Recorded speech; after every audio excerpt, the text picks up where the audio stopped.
Bonjour, bonsoir, chers toutes, chers tous. Bienvenue dans cette nouvelle émission.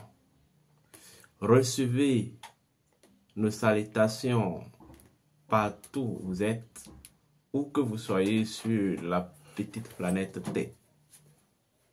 Aujourd'hui, nous allons aborder, oui, une fois encore, une thématique. Nous allons aborder un thème. C'est vrai, à voir le thème, beaucoup vont s'attendre à des prises de position, mais moi, je suis un métaphysicien et un métaphysicien de la nature.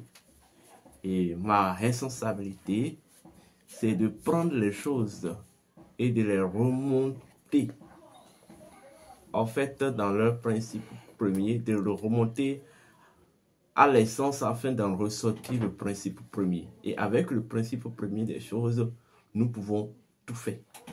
Il n'y a pas de modification, il n'y a pas de transformation, il n'y a pas de développement possible sans le principe premier des éléments qui composent et qui constituent en fait votre objectif.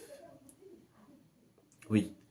Avant de commencer, je tiens à vous rappeler vos devoirs.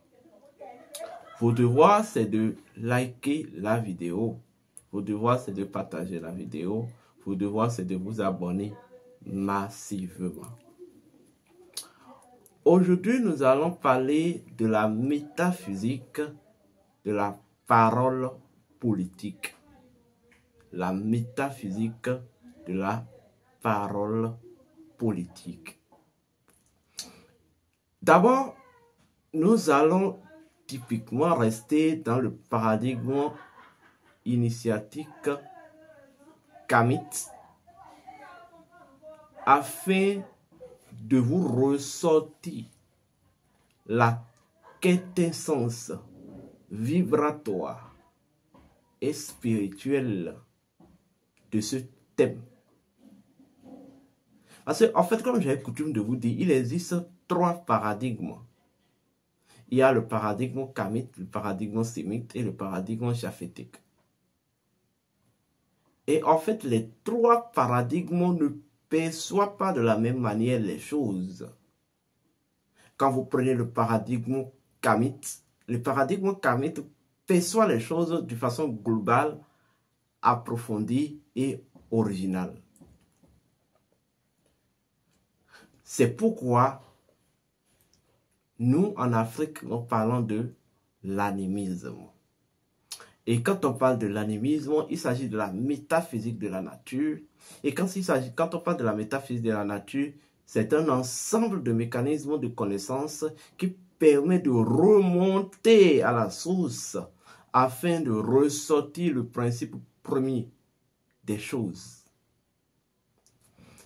Quel est le principe premier de la parole politique? C'est quoi d'abord la parole?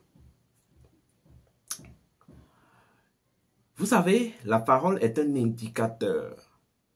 La parole est un indice, je veux dire, identitaire.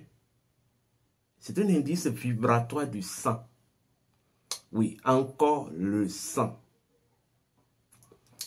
Le sang, c'est de façon symbolique ce que les Égyptiens appelaient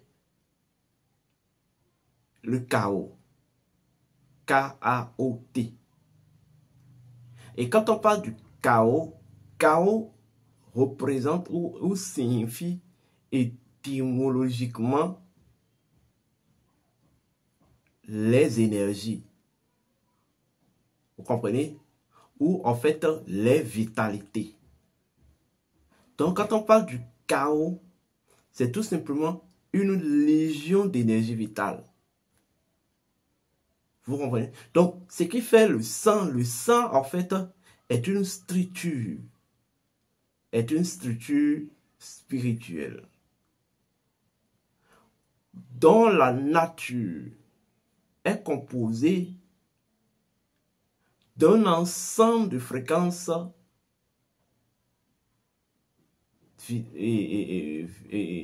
énergétiques de la vie.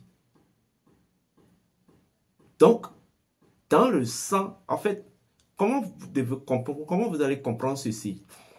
Vous savez, chaque chose est dotée de 3 grandes dimensions. La dimension du principe, de la loi et la dimension des faits. Et en fait, le principe est fonctionnel par la loi. La loi, c'est en fait l'énergie dynamique du principe. Donc la loi, en fait, c'est une fréquence énergétique du principe. Maintenant, si je dis la loi du principe, ça, quand je parle d'une loi, donc je parle tout simplement d'une propension d'un principe à un principe précis. Vous voyez? Ici, lorsque je reviens dans le cas du chaos, je viens de vous dire le sang est une structure. Vous voyez? D'un ensemble de fréquences énergétiques. Oui, gardez forcément le mot fréquence.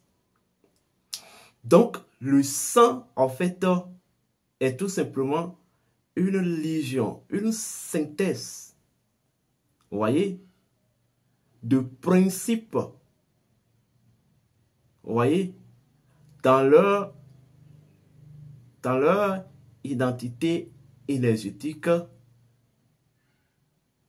et aussi vibratoire. Voilà.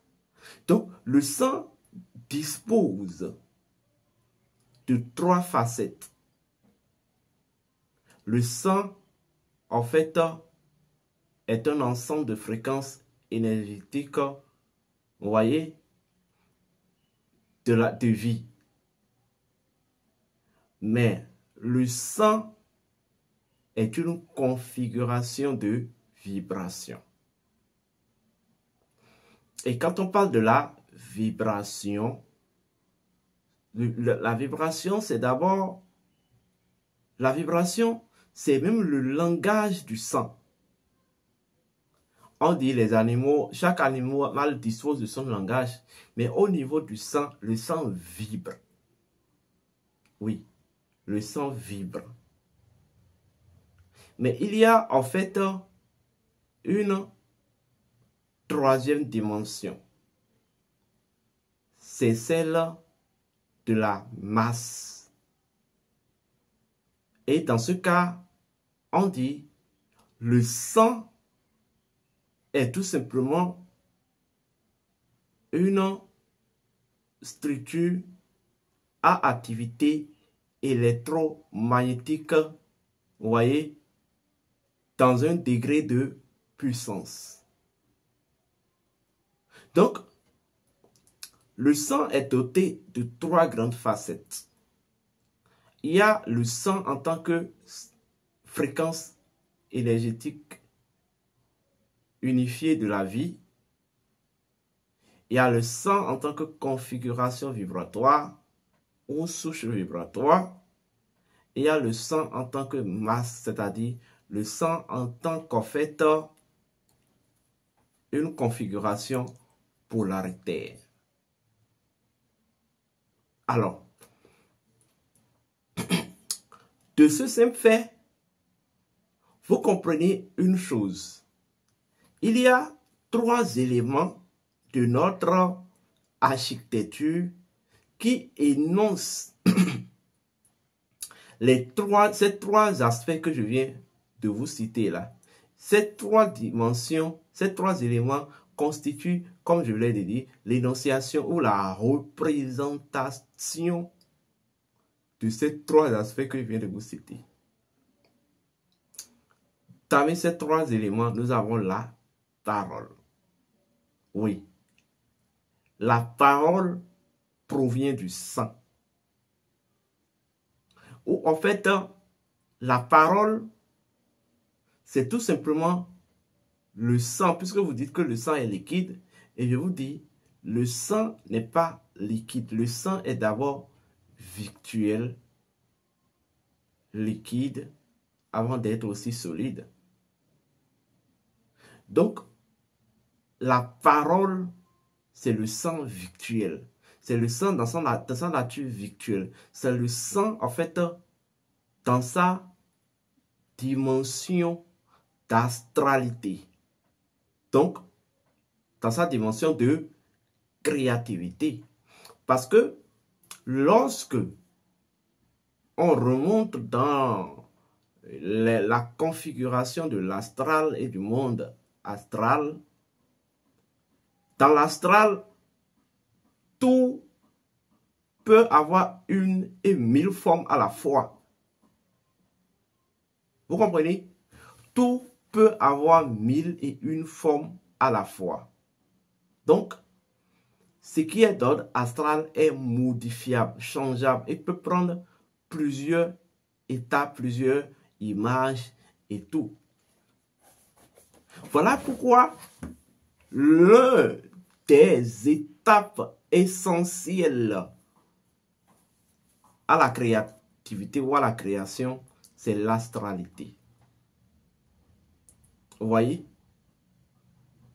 Parce que l'astral, c'est ça qu'on appelle la vicuité, le virtuel. Vous voyez? Donc, votre parole ou les paroles que vous prononcez constituent l'état virtuel de votre sang.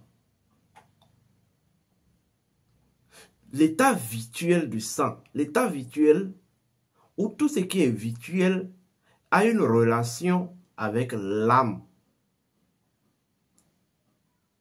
Vous comprenez? Donc, la parole qui est prononcée, c'est le sang qui est énoncé, vous voyez? Mais dans la dimension de l'âme. Voilà pourquoi ce qui sort de votre bouche engage votre âme. Et c'est d'ailleurs pourquoi les anciens disaient, je cite, la parole, c'est un œuf. Lorsque ça sort là, elle se casse, vous ne pouvez plus la ramasser.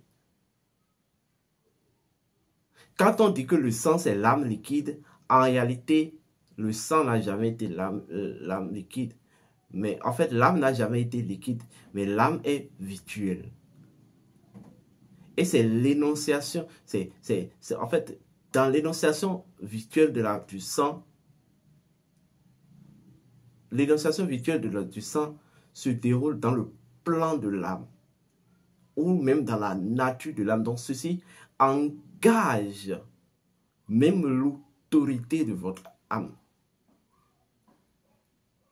Donc, voilà pourquoi en Afrique, on dit, vous deviez tourner 7 fois votre langue avant de prononcer une parole. La parole, c'est de la vibration. Oui. Et quand on parle de la vibration, le principe premier même de la vibration, c'est en fait l'analogie. La vibration, en fait, correspond ou établit la correspondance des fréquences, même dans le sang. Donc, l'élément qui représente et symbolise la vibration, c'est la parole. Comprenez?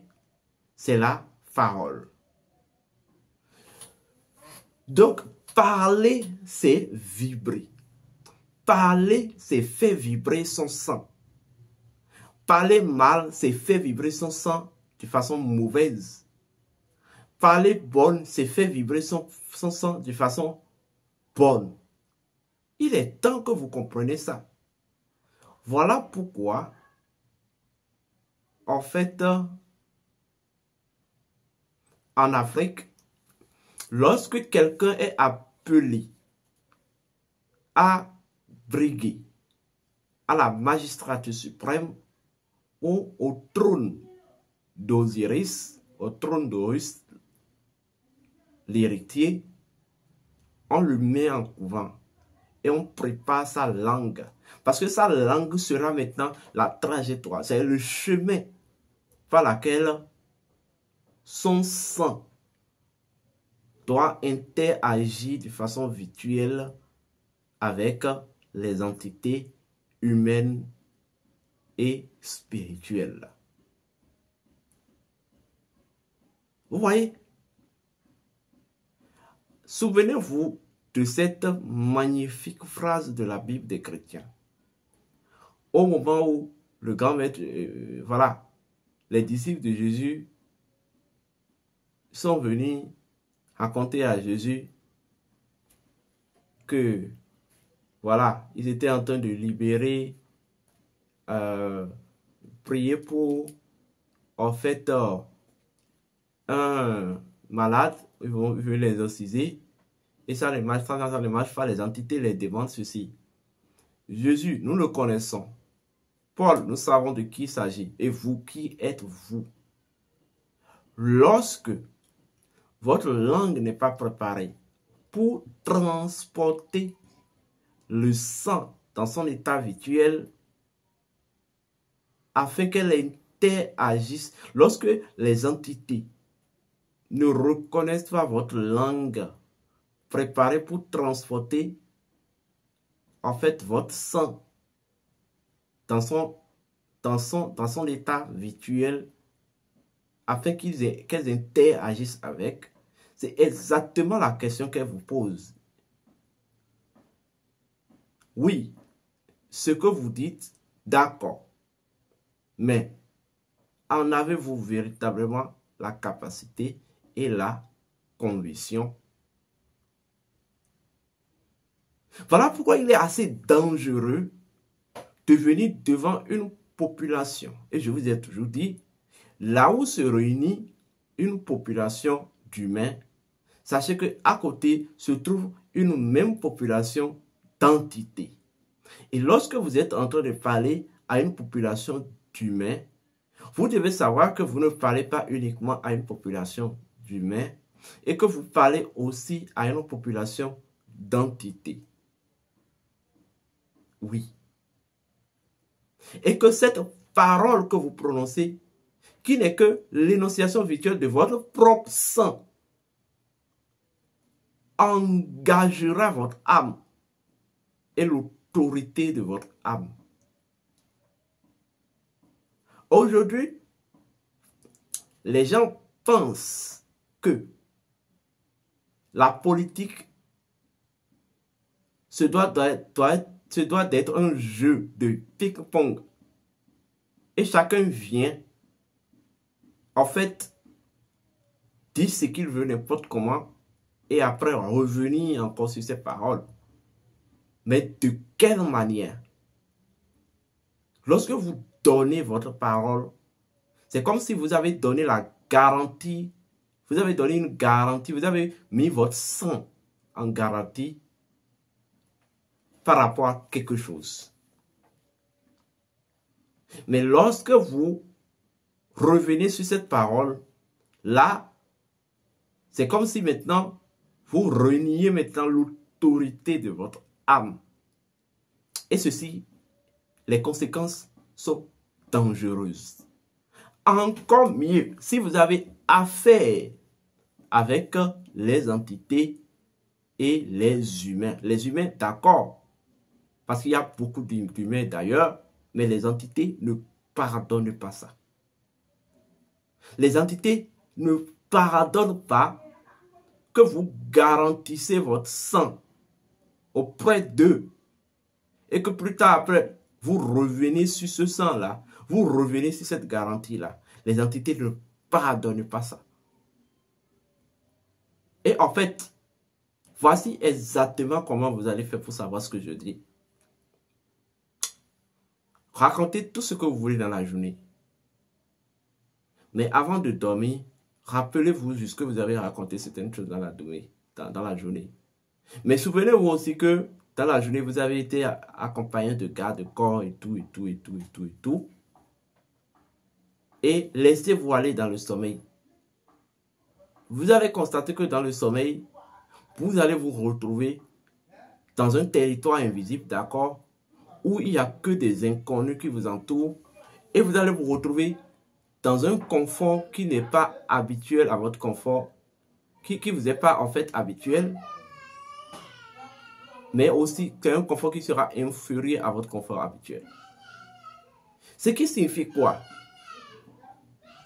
Vous pensez peut-être que lorsqu'on s'entoure des garde-corps physiques, protégés peut-être par des arsenals mystiques, ça donne la possibilité qu'on dise quelque chose de sa propre bouche aux entités et qu'on revienne là-dessus. C'est dangereux. C'est dangereux. L'histoire étant têtue nous a toujours appris la mauvaise leçon. Lorsque vous donnez votre parole, vous avez donné en garantie votre sang. Faites tout possible pour respecter votre sang afin de demeurer toujours le souverain héritier de votre sang. Parce qu'à partir du moment dont vous donnez votre sang en garantie et vous ne respectez plus cette garantie-là, vous perdez. C'est comme si vous-même vous reniez de votre sang. Lorsqu'un chef d'État vient au pouvoir, donne une parole et ne respecte plus, sachez que ce n'est plus la même personne. Parce que lorsqu'il prononçait la parole, il y avait des entités de son sang qui étaient en accord avec cela, avec sa personnalité et avec sa parole. Il y a aussi certaines entités du fauteuil sur lequel il est assis. De façon symbolique, le fauteuil qui est le trône représente le dieu Geb, la terre. Or, la terre est l'ancrage de toutes les autres divinités et entités. Donc, lorsque vous revenez sur la même parole, vous dites autre chose, vous n'êtes plus la même personne. Donc, les entités qui étaient avec vous lorsque vous avez donné la première parole, ces entités ne seront plus, ils vont changer en quelque sorte de position. Chers amis, les esprits, les entités ne pardonnent pas la parole non respectée. Lorsque nous revenons dans le cadre de la parole politique,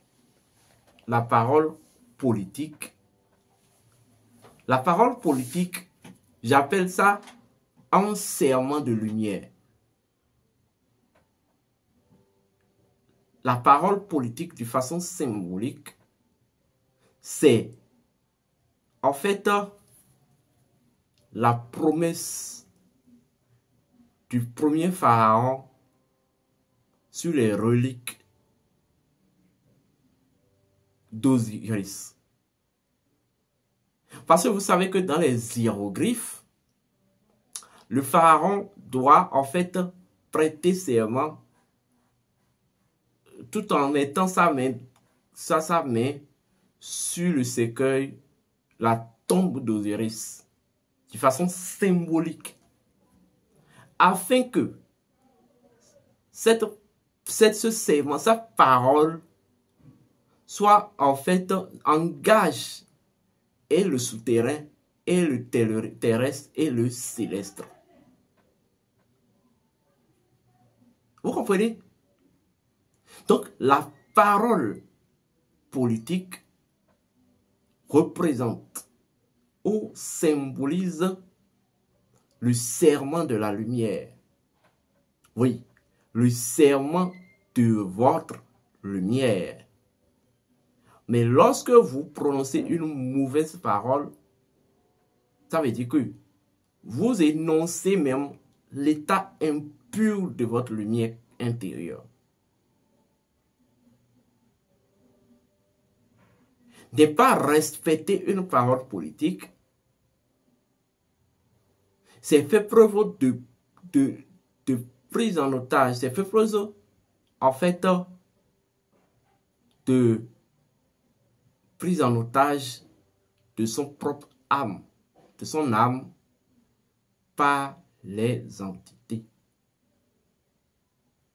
car la parole qui est le véhicule, qui est en quelque sorte l'énonciation du sang dans un état virtuel, se déroule dans le plan de l'âme.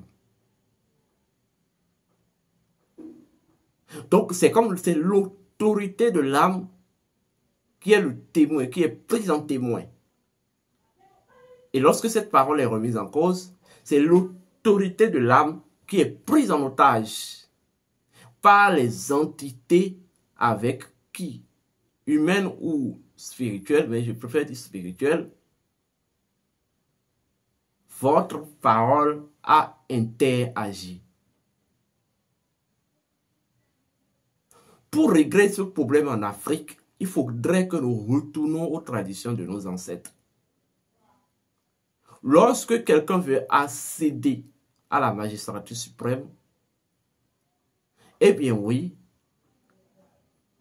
la personne doit en fait prêter serment sur les reliques des mânes ancestrales, des ancêtres et des défunts de cette terre.